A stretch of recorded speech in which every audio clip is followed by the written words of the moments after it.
Kaimu mkurugenzi wa taasisi hiyo Hamisi Ramadhan Isa amesema wanahudumia yatima takriban 300 kwa kuwapatia elimu na mahitaji ya msingi, hatua inayolenga kuwajengea mustakabali bora wa maisha yao. Taasisi yetu imewajengea mazingira mazuri watoto wetu hawa mayatima. Kwa kweli tunamshukuru Mwenyezi Mungu Subhanahu wa Ta'ala, tumeweza kufikia hilo lengo na watoto wanajihisi furaha. Kwa hiyo hapa ni makazi yao rasmi ambayo taasisi imewajengea na wanaishi kwa furaha na amani. Tunamshukuru Mwenyezi Mungu Subhanahu wa Ta'ala na tunawaombea wale wote wahisani waliojitolea katika kuwalea hawa watoto, Mungu awalipe kila la kheri. Mbali na elimu darasani, taasisi hiyo mara kwa mara huwapa watoto hao nafasi ya kushiriki ziara mbalimbali nje ya kituo, hatua inayolenga kuwajengea furaha na kuwapa uzoefu wa kijamii unaowasaidia kukua kiakili na kihisia.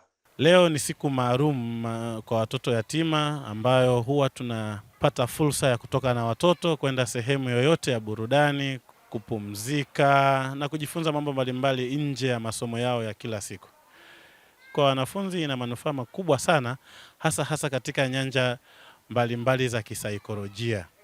Moja ya fursa kubwa ni refreshment, kutoa msongo wa mawazo kwa wanafunzi. Tunafurahi sana, tunatamani kila siku tunapelekwa sehemu mbalimbali, tunafurahia, tunaenjoy.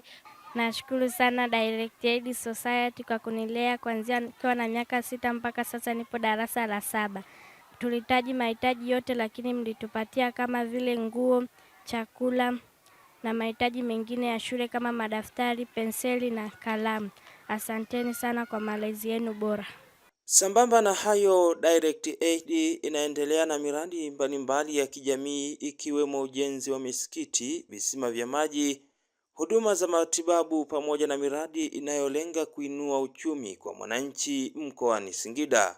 Kuna vijiji takriban 2 tumesha viendeleza kiuchumi kwa kuwanunulia ng'ombe, kwa kuwanunulia mbuzi, kuwafungulia mashine za kusaga na miradi kemkem ambayo inaweza kuwakwamua kiuchumi.